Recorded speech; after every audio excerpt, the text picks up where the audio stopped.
No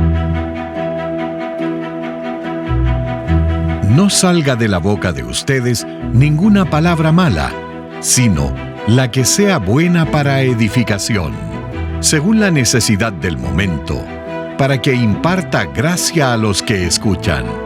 Que su conversación sea siempre con gracia, sazonada como con sal, para que sepan cómo deben responder a cada persona.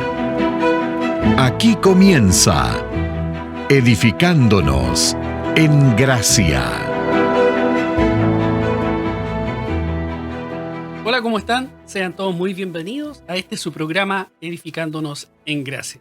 Hoy, nuevamente, me encuentro junto a mi querido pastor Iván Reyes, a quien saludo y le doy la más cordial bienvenida. Gusto de verle, pastor, ¿cómo está? Hola, querido hermano Juan, qué bueno es poder estar con usted y con cada uno de los auditores de esta radio para comentar, para meditar, reflexionar en las grandes verdades de las Escrituras, particularmente la persona del Señor Jesucristo que se revela a través de los Evangelios, y en este caso el Evangelio de Juan, que hemos estado ya durante un buen tiempo, varios meses, hemos estado reflexionando en él, quiero decir, producto también de esta especie de investigación no exhaustiva, pero sí interesante respecto al propósito que tiene el libro de Juan. ¿Recuerdan el capítulo 20, versículos 30 y 31, dice cuál es el propósito, el objetivo, la razón por la cual se escribió este libro, y en eso estamos centrados hablando sobre la persona de Jesús y su maravillosa forma de poder acercarse a la gente y poder presentarle el glorioso Evangelio.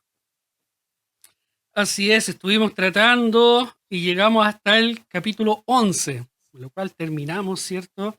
¿Cuál era el fin de todo esto? Era para congregar en uno a los hijos de Dios que estaban dispersos. Y ese es el objetivo por el cual el Señor vino a esta tierra, obviamente. Así es. Hoy día le anunciamos a nuestros hermanos ya, vamos a estar tratando el capítulo 12. Vamos a ver del versículo 27 al 36. En muchas de las Biblias, sobre todo la Reina Valera, tiene un título ahí que dice: Jesús anuncia su muerte. Pero ¿le parece, pastor, si nos guía en oración para que comencemos ya a escudriñar estas escrituras maravillosas? Perfecto, vamos a orar un momento. Padre, alabamos tu bendito nombre, te damos gracias por el privilegio que nos das de poder acercarnos a tu palabra. Queremos ser nosotros instruidos, Señor, junto con cada uno de los auditores. Queremos que tú abras nuestro corazón, nuestra receptividad esté más latente que nunca en estos tiempos, Señor. Queremos oír tu voz, como dijo Samuel. Habla, Señor, porque tu siervo oye. Eso es lo que necesitamos cada día, tu palabra, el alimento espiritual, la leche espiritual no adulterada que es necesaria para que crezcamos en esta salvación que tú nos has dado en la persona de Jesús. Abre nuestros ojos, llévanos, Señor, a contemplar la belleza de nuestro Señor y Salvador y la maravillosa forma también expresiva de poder manifestar su propósito al venir a esta tierra, buscar y salvar lo que se había perdido. Guíanos, Padre, junto al hermano Juan, y abre también la mente y el corazón de cada uno de los auditores en este tiempo. Oramos en el nombre bendito de Jesús. Amén. Amén. ¿Le doy lectura, pastor? ¿Le parece? Por favor. Entonces, en el Evangelio de Juan, capítulo 12, vamos a leer del 27 al 36. Ahora está turbada mi alma. ¿Y qué diré? Padre, sálvame de esta hora. Mas para esto he llegado a esta hora. Padre, glorifica tu nombre. Entonces vino una voz del cielo. Lo he glorificado y lo glorificaré otra vez. Y la multitud que estaba allí, y ahí había oído la voz, decía que había sido un trueno. Otros decían: un ángel le ha hablado. Respondió Jesús y dijo: no ha venido esta voz por causa mía, sino por causa de vosotros. Ahora es el juicio de este mundo. Ahora el príncipe de este mundo será echado fuera. Y yo, si fuere levantado de la tierra, a todos atraeré a mí mismo. Y decía esto dando a entender de qué muerte iba a morir. Le respondió la gente: nosotros hemos oído de la ley que el Cristo permanece para siempre. ¿Cómo pues dices tú que es necesario que el Hijo del Hombre sea levantado? ¿Quién es este Hijo del Hombre? Entonces Jesús les dijo: aún por un poco esta luz entre vosotros, está esta luz entre vosotros. Andad entre tanto que tenéis luz, para que no os sorprendan las tinieblas, porque el que anda en tinieblas no sabe a dónde va. Entre tanto que tenéis la luz, creed en la luz, para que seáis hijos de luz. Este texto, en realidad, si lo vemos en los versículos 20 también al 26, que es la antesala de lo que escribe Juan aquí, hablan sobre ese quiebre que se produce en el relato del evangelista Juan respecto a la última semana, y particularmente casi ya el capítulo 13 entra a la última noche que el Señor Jesucristo tuvo en esta tierra. Es increíble cuánta cantidad del evangelio, es decir, en cuánto espacio utiliza Juan para hablar sobre esta última semana y para este último día.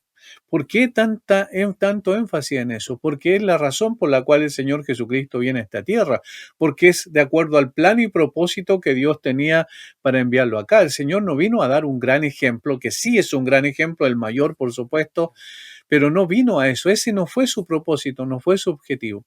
Y por eso se repite la frase en varias ocasiones: ha llegado la hora, esta es la hora. La hora, la hora, la hora, se repite una y otra vez. Versículo 23, Jesús le respondió diciendo: ha llegado la hora para que el Hijo del Hombre sea glorificado. Versículo 27, ahora está turbada mi alma, ¿y qué diré? Padre, sálvame de esta hora. Mas para esto he llegado a esta hora. Y todo lo que continúa diciendo hasta el versículo 36 tiene que ver con su muerte. Obviamente él hablaba de la hora de la muerte. La hora de la muerte, que al mismo tiempo era la hora de la glorificación, como menciona allí. Y es interesante cómo la persona del Señor Jesucristo está preparando a sus discípulos, principalmente para poder recibir esto que era inminente, es decir, su muerte, no como algo, como un accidente en su vida, no como algo terrible en su vida, sino precisamente como el propósito de su vida. Y en eso se basa el Evangelio. El Evangelio, el corazón del Evangelio es la persona de Jesús y la obra de Jesús. Y ahora se está acercando la obra de Jesús. Ya ha recorrido alrededor de 3 años y fracción que estuvo con sus discípulos, comenzó su ministerio público, y entonces el Señor se está acercando al punto, al clímax, podríamos decir, de su razón por la cual vino a esta tierra. El Señor nació para morir. Nosotros todos decimos, claro, nosotros nacimos para morir, pero la cruz estaba marcando el camino del Señor desde siempre. La sombra lo acompañó desde el principio, el que llegó a esta tierra. Recuerde que Simeón, ahí en Lucas capítulo 2, ahí cuando Simeón toma al niño, él expresa algo interesante respecto de María y dice que su corazón será traspasado. En un sentido, está anticipando cómo iba a morir el Señor Jesucristo. Su corazón será traspasado de tristeza en el caso de María como su madre en ese contexto. Y lo hace cuando era un bebé, cuando era un niño de 8 días. Es decir, hay ya una anticipación de que la cruz marcaba la vida del Señor Jesucristo. Y eso es lo que está diciendo aquí. Ha llegado la hora. Notemos el versículo 24, por ejemplo. De cierto os digo que si el grano de trigo no cae en la tierra y muere, queda solo, pero si muere, lleva mucho fruto. Es una analogía de la siembra y la cosecha, ¿cierto? Y esa analogía está apuntando al versículo 25. El que ama su vida la perderá, y el que aborrece su vida en este mundo para vida eterna la guardará. Hay un sentido en que la muerte es buena, eso es lo que está diciendo el Señor, porque si yo muero como una semilla, entonces cuando brote de la tierra va a llevar mucho fruto. Y entonces su muerte era la que estaba marcando allí bastante bien en cada uno de los trazos de estos versículos que nos ayudan a pensar y meditar en la importancia trascendental de la muerte del Señor Jesucristo. Sí, maravilloso cómo nos lleva y en todos estos versículos, ¿cierto? Desde el 23, como había leído, empieza a anunciar y empieza a decir cuál es el propósito de que llegue la hora y Exacto. termina diciendo que esto nos conviene. O sea, conviene que llegue esta hora para nosotros, para los que nos Claro, reconocemos y estamos en la luz. exactamente. Esa es la clave, digamos. Es, la, es tan importante como lo que él dice en Juan capítulo 14 y al 16, cuando dice, es necesario que yo me vaya, así como es necesario Ujú. que yo muera, es necesario que yo ascienda a los cielos. Y eso es lo que está diciendo cuando dice necesario que yo me vaya, porque si yo no me voy, no puede venir el otro consolador, el Espíritu Santo, ¿cierto? Que menciona en el contexto, y está diciendo, es necesario que yo me vaya. ¿Es necesario según qué? Según un plan preestablecido por Ujú. Dios. Así como es necesario que yo muera, porque si no muero, no voy a traer fruto. Si yo no muero, no voy a producir la salvación de muchas personas a las cuales el Señor venía a salvar. Por lo tanto, ese morir graficado a través del grano de trigo en el versículo 24 es muy interesante.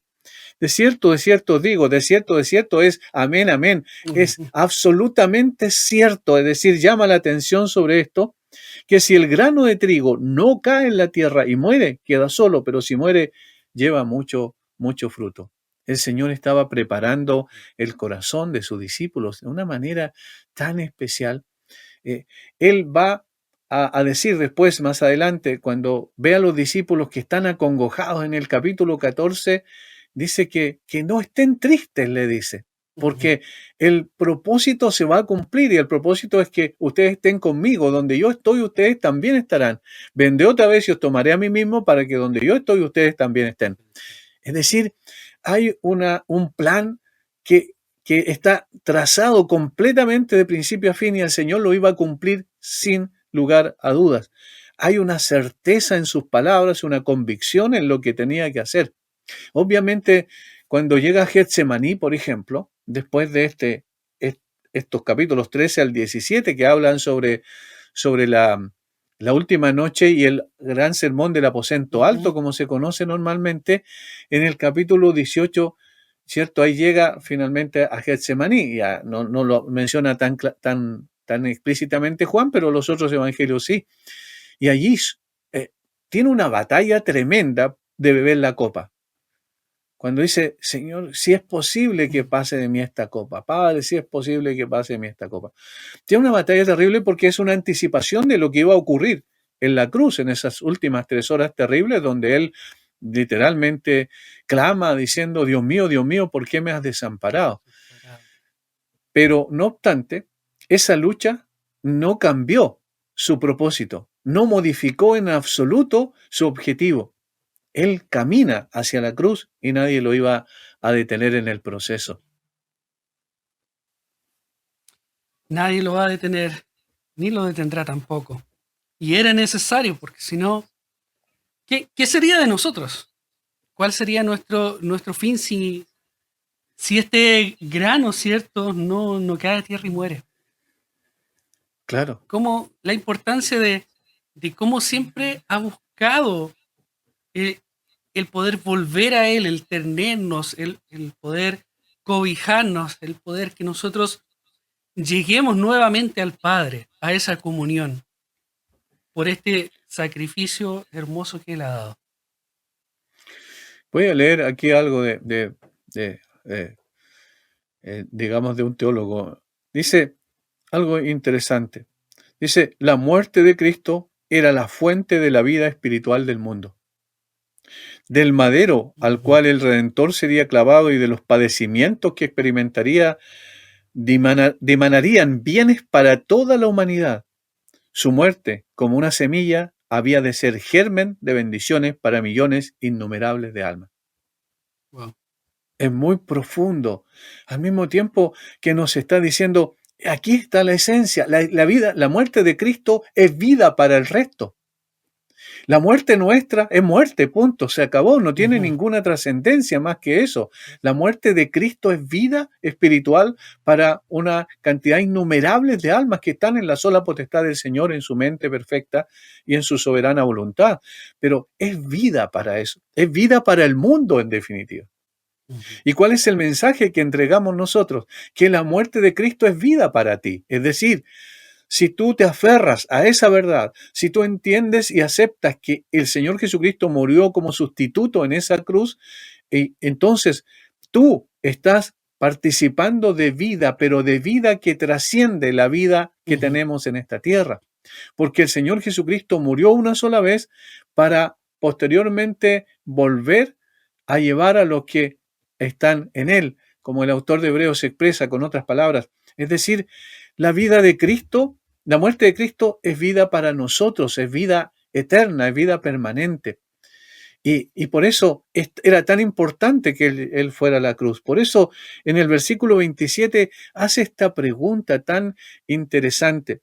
Ahora está turbada mi alma, es decir, reconozco que hay una batalla en Ujú. mí, pero dice, ¿y qué diré? ¿Qué diré? Padre, sálvame de esta hora. Sería absurdo estar diciendo al Señor, ¿cómo? Si para esto he llegado hasta ahora, es decir, he Mm. recorrido todo este camino, vamos a decir, del cielo, de la gloria, de la grandeza, de la perfección, de las ¿cómo se llama? Prerrogativas divinas que Él tenía de adoración allí con los ángeles eternamente, he descendido, me he despojado de mí mismo, para utilizar el término Ujú. de Filipenses 2 del 6 en adelante. Me he despojado a mí mismo, he venido a tomar forma de siervo, de un esclavo. He venido a este mundo lleno de maldad y de miseria, lleno de enemigos que levantaban su puño contra el cielo. He venido a este mundo para eso, para morir por ellos.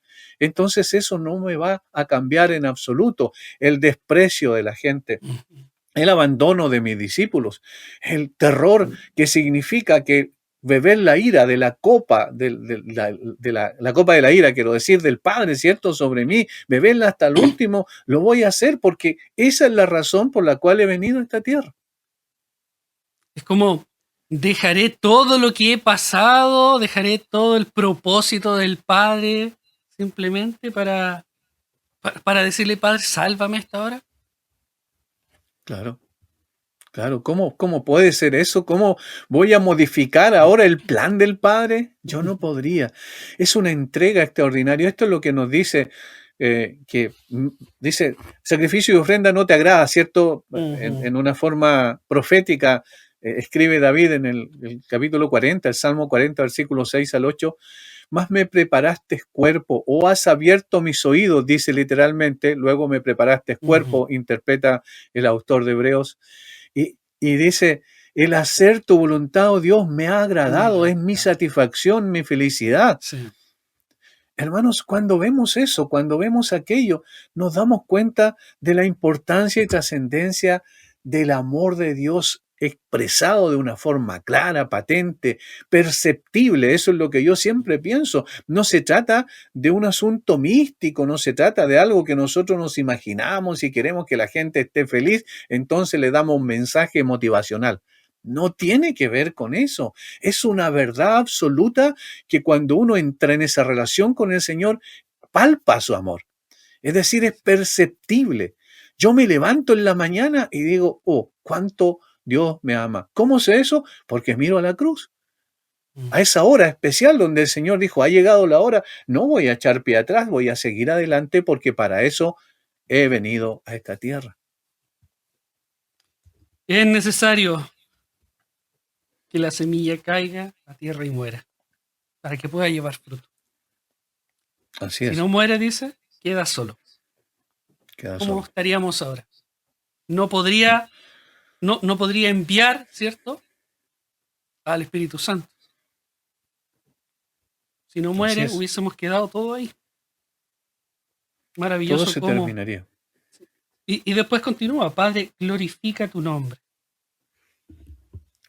Cuán Eso también. importante es glorificar el nombre del Señor. Eso también es muy interesante, porque para nosotros obviamente la salvación de nuestras almas es lo esencial, es el punto final para nosotros, pero para Ujú. Dios ese no es el punto final. El punto final es que sea Él glorificado. Él envió a su Sí. Hijo para que lo glorificara. Versículo 28. Padre, glorifica tu nombre. Glorifica tu nombre.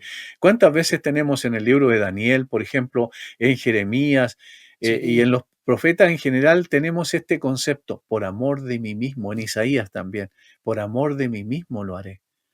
En Jeremías dice, no por ustedes, o en Ezequiel quiero decir, 36, no por ustedes, sino por amor de mi nombre, dice.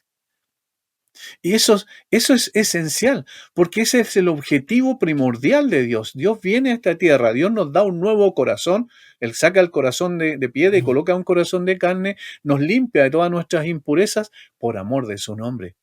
Es decir, para que Él finalmente sea glorificado, para que estos vasos de barro que están sucios puedan ser limpiados y purificados. La santificación que el Señor produce en nosotros es para la gloria de su nombre.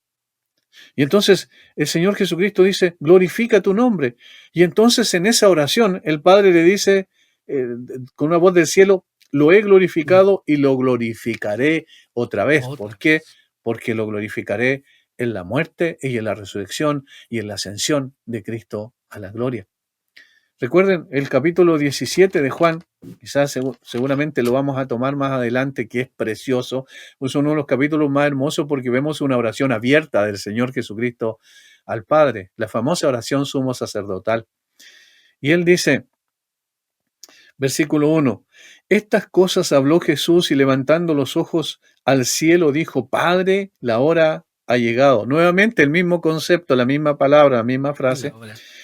Glorifica a tu Hijo para que también tu Hijo te glorifique a ti. Y eso es muy interesante.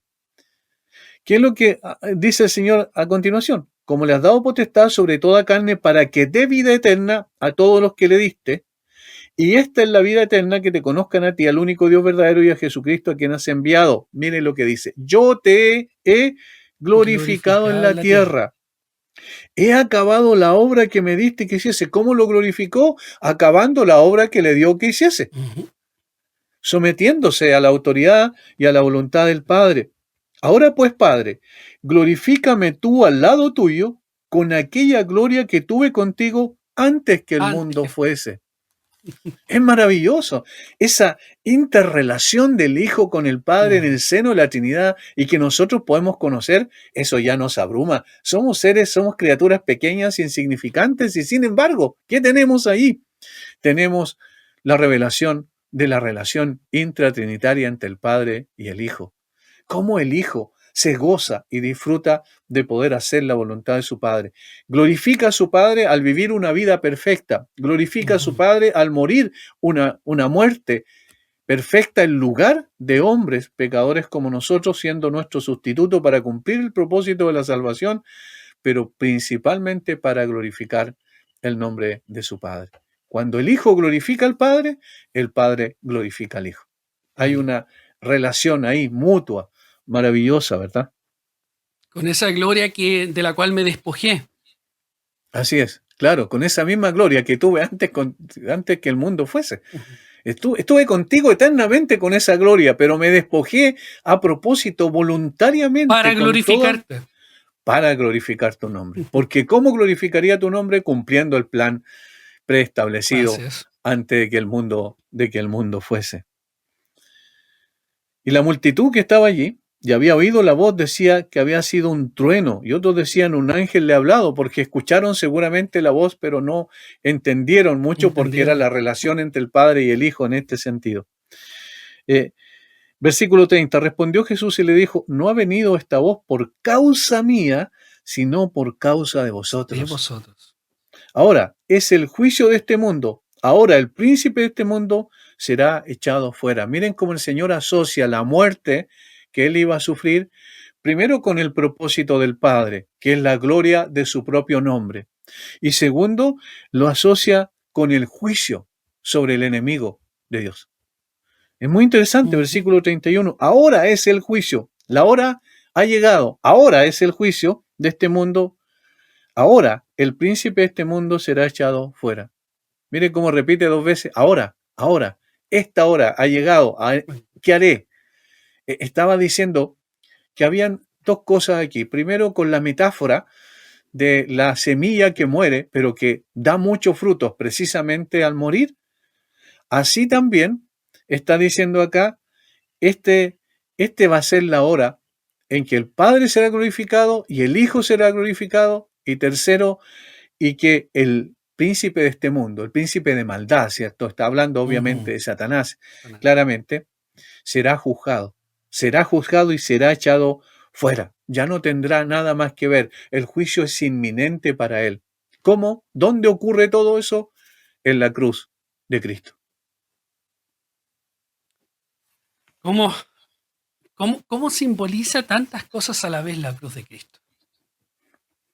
Todo lo lleva ahí, es como todo el propósito eterno, todo lo que iba a cumplir, como la gloria máxima, la forma de glorificar al Padre máxima era llegando a la cruz. Porque, Padre, si es necesario, pase de mí esta copa. Vemos esto, está llegando la hora.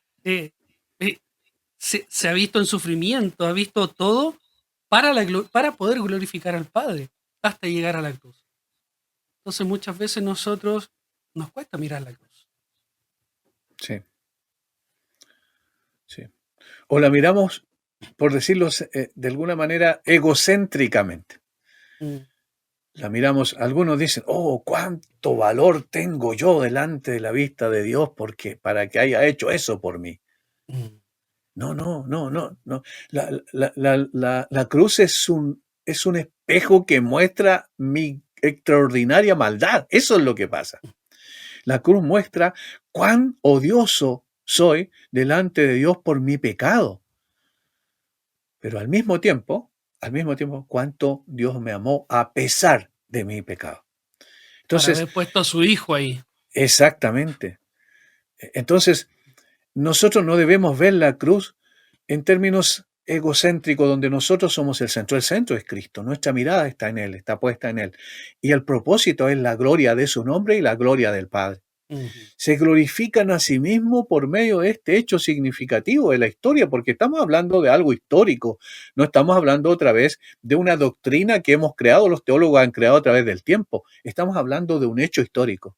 El hecho está allí puesto, Cristo fue crucificado, Cristo fue sepultado y Cristo fue resucitado y levantado a los cielos, como el apóstol Pablo dice en 1 Corintios 15.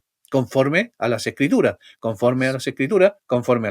de tal forma que es un hecho la muerte de Cristo y todo lo que vino después, las glorias que venían tras él, que los profetas que habían profetizado de esto, dice Pedro en su primera carta, ni siquiera podían entender, no sabían quién era la persona de la cual estaban hablando.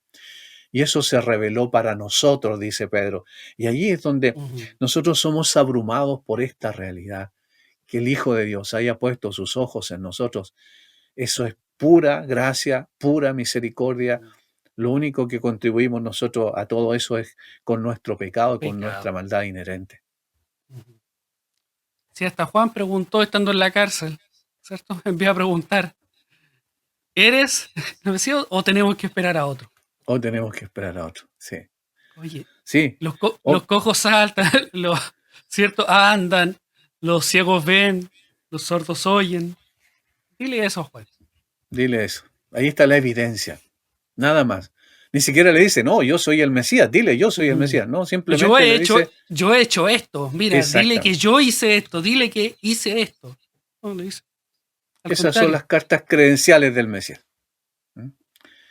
Entonces, estos versículos son introductorios a la parte más importante de la vida de Cristo en la tierra y la parte más trascendente. Si hubiésemos llegado hasta aquí, si el Señor hubiese vivido una vida perfecta, como la vivió, si el Señor hubiese hecho obras extraordinarias como las que hizo, hubiese levantado a una persona de entre los muertos, como el caso de Lázaro, hubiese sanado las enfermedades que sanó, hubiese dado la orden al mar para que se calmara y al viento para que cesara, si hubiese hecho todas esas cosas, hubiese caminado por las aguas del mar de Galilea, por la superficie de las aguas, hubiese hecho todos estos milagros de la multiplicación de los panes y los peces y todo lo que tenemos en los evangelios, y no hubiese enfrentado esta hora como la enfrentó, no habría ningún Salvador. No. No habría ningún Salvador, porque Dios, y esta es la parte teológica importante, porque Dios tenía que juzgar el pecado porque Él es santo. No podía pasar por alto el Así es. pecado. Entonces, si el Señor hubiese vivido una vida perfecta, hubiese dicho, este es el ejemplo máximo para la humanidad, no hubiese pasado nada, porque todos nosotros estaríamos mirando eso y diciendo, pero yo no soy suficiente. Ujú. Yo no puedo, es decir, soy incapaz. Y entonces me quedo en las penumbras por la eternidad, es decir, condenado para siempre. Pero el Señor dice, no, ha llegado una hora específica, especial, que está en el plan perfecto del Padre, y esa hora es la hora que va a cambiar absolutamente todas las cosas, porque esa es la hora de la glorificación. Pero para que sea glorificado, tengo que morir. Para que sea glorificado, tengo que ser exaltado. Para que sea glorificado, tengo que cumplir el plan y propósito del Padre, porque así glorifico a mi Padre y mi Padre me glorificará a mí, dando vida eterna a todos los que me diste, dice en Juan 17 en la oración, dando vida eterna a Así todos es. los que me diste. Y ese es el mensaje del Evangelio. Ese es el centro, la corona del Evangelio. Y eso es lo que nosotros debemos vivir primeramente, disfrutar, pero al mismo tiempo transmitir a otros. Y era necesario también, porque ¿quién de nosotros podría haber dado cumplimiento a cabalidad toda la escritura? No, Todo lo para dicho en nada. los salmos, en los profetas, nadie. No, en Entonces, toda absoluto. esa gloria dando cumplimiento a todo a cabalidad sin faltar ningún detalle. De esa forma glorificó también al Padre. Claro, con una vida perfecta y como dijimos, una muerte perfecta en ese sentido, porque su muerte cambió la historia. Eso es lo que los, los, los que están en contra del cristianismo no pueden entender. Ujú. Como una cruz de vergüenza, de miseria, de humillación, que se usaba precisamente para humillar a las Sí. personas y darle una muerte terriblemente cruel, puede llegar a ser un símbolo de victoria. ¿Cómo pasó de uno a otro, de la noche a la mañana? ¿Qué ocurrió? Por eso es que las personas que no creen en el Señor, los ateos en particular, los ateos filosóficos, argumentan mucho respecto a que por qué son ateos, pero llegan aquí a la piedra de tope. No pueden entender, no Ujú. pueden dar una explicación cómo esa cruz de vergüenza llegó a ser un símbolo de victoria. Cómo enarbola el cristiano esa bandera con esa cruz. Ujú. Y dice, no, esta es mi esperanza, esta es mi suficiencia, esto es todo para mí. Lo que ocurrió en esa cruz fue lo que cambió mi vida y cambió la civilización occidental. Si no estamos hablando de una cosa simple, no estamos hablando de De un una cambio hacia salvación algunos. personal nada más, claro, Ujú. sino que estamos hablando de una civilización completa, donde están las marcas, digamos, evidentes de que el Señor Jesucristo, su obra, fue la obra más grande de la historia de la humanidad. Así es. ¿Y cómo toma esa cruz, como bien lo decía usted? Algo que estaba hecho con otro fin. Pero si nos damos cuenta, nosotros mismos y todo lo que el Señor ha usado a lo largo de la Escritura, ¿quién, quién no era tan vil como esa cruz?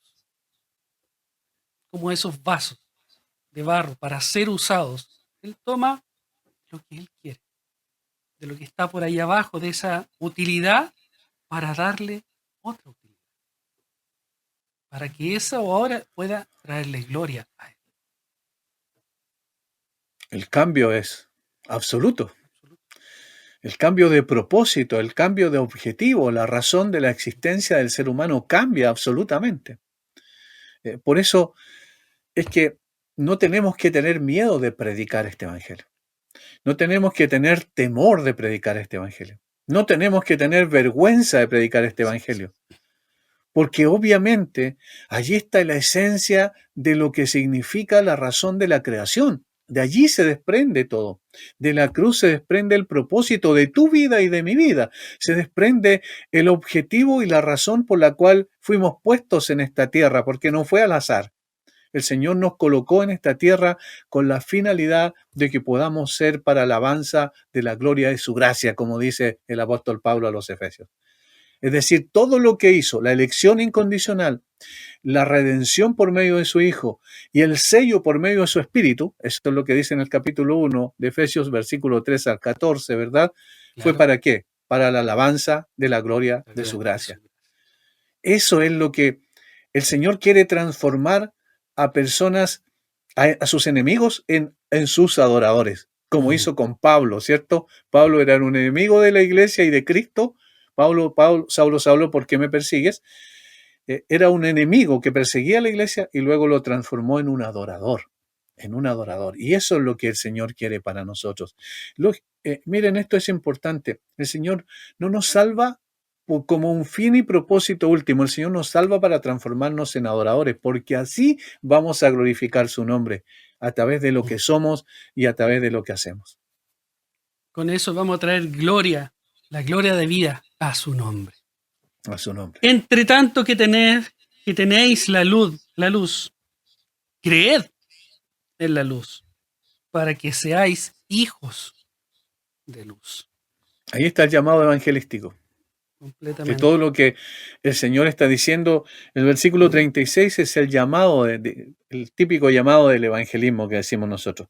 Entre tanto que tenéis la luz, y ahí se estaba refiriendo a sí mismo, obviamente, tenéis la luz, aquí está frente a ustedes la luz, creed en la luz, o sea, creed en mí, para que seáis hijos de luz. Cuando dice para que seáis hijos de luz, ¿qué es lo que se subentiende? Que eran hijos de las tinieblas. Así es. Claro. Para que seáis hijos de luz, entonces es necesario creer en la luz. Y la luz está frente a sus ojos. No es el reflejo, ¿cierto? No es esa luz natural. Es esa luz espiritual que revela el carácter del Señor. Aquí está frente de ustedes. Y entonces crean en Él. Porque como dice el propósito de Juan, ¿cierto? Que se escribe en los versículos, el capítulo 20, versículos 30 y 31, el propósito es que crean en Él y en su nombre tengan vida eterna. Transformados de las tinieblas a su luz admirable, trasladados de las tinieblas a su luz admirable. Eso es lo que quiere Dios para nosotros. Hermanos, permítanme hacer esta reflexión. La verdad es que lo que más ve uno y cada día es más evidente, hay un caos total en la sociedad. Un caos espiritual, un caos moral, un caos social. Todo lo que vemos es caos por donde miremos. Y el Señor viene para que salgamos de esa situación donde estamos abrumados al ver las noticias, al ver, ¿cierto?, el aumento de la violencia, la delincuencia y tantas cosas que lo único que muestran es el corazón real del hombre. Y que si no fuera por la gracia común de Dios, se desataría en una manera imposible de poder frenar. Por eso el Señor colocó y estableció el gobierno civil para que frenara un tanto eso. Pero la única manera de poder liberarse de esa situación, no en un sentido físico, sino espiritual, es obviamente creyendo en el Señor Jesucristo. Porque allí la visión nuestra se aclara completamente. Ya no vivimos para lo que vivíamos antes. Ya nuestros objetivos no son los que eran antes. Recuerden, si alguno está en Cristo, nueva criatura es. Las cosas viejas pasaron y aquí todas son hechas nuevas. Hay una vida distinta que es la que el Señor nos llama a vivir. Pero no solo en un llamado a decir, mira, tienes que vivir así, sino que Él mismo nos transforma para que vivamos así. Es un cambio del corazón, de la esencia misma de nuestra naturaleza, para que deseemos vivir para el Señor. Y allí todo se aclara. Y allí empezamos a ver en perspectiva todas las cosas. Y decimos, mira, tú que estás viviendo en este mundo sin Cristo, sin esperanza, sin Dios, estás viviendo en este mundo a la deriva, que estás viviendo en este mundo caótico, que sigue la corriente del príncipe de la potestad del aire, como dice Pablo en Efesios 2, mira, hay una esperanza para ti, y la esperanza es Cristo. Tú estás en tiniebla, pero Cristo es la luz. Ven a la luz y entonces serás un hijo de luz. Amén. Hay esperanza. Aún Hay esperanza. hay tiempo. Si hoy oyeres mi voz, no endurezcáis vuestro vuestros corazón. corazones. Es tiempo de venir venir a los pies de Cristo, venir en arrepentimiento y fe y reconocer a Jesucristo como nuestro Señor y Salvador. Amén. Pastor, gracias. Dejamos hasta aquí. Creo que dan ganas de seguir. Como Sí, que un programa semanal se nos lo mismo. se nos Ahora hace no poco. sé si los auditores están tan dispuestos a escucharnos, a seguir Nosotros lo disfrutamos, así que espero que Nosotros lo también, pasamos bien. claro, espero que ellos también lo puedan disfrutar, puedan degustar de la Escritura, así como estamos comiendo y degustando nosotros también y maravillándonos una y otra vez en lo que el Señor nos ha dejado. Maravillosamente su palabra. Así que gracias, Pastor, una vez más por habernos acompañado. Y a todos nuestros hermanos, recuerden suscribirse al canal de YouTube, ¿cierto? Nos busca como Ministerio Armonía. Active ahí las notificaciones, la campanita para que les esté recordando de cada uno de nuestros programas y de toda la programación de Armonía. Así que nos vemos en un próximo capítulo de su programa, Edificándonos en Gracia. Que el Señor les bendiga. En Armonía hemos presentado Edificándonos en Gracia.